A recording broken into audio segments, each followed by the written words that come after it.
Let's take a look at addition. What is the best way to add 3 or more numbers?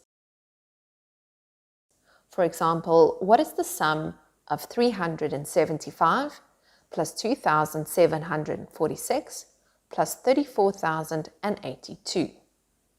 First, you need to write the numbers in a vertical order.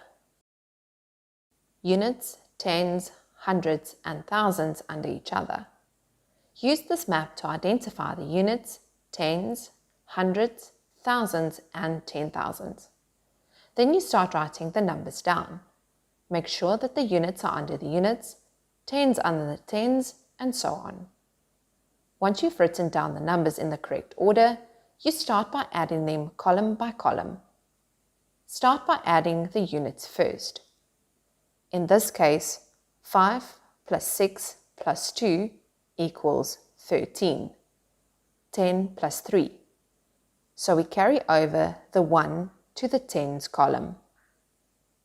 Now add up the tens column. The answer is 20. Once again, carry over the 2 to the hundreds column. Follow the same procedure for all the columns until you are finished.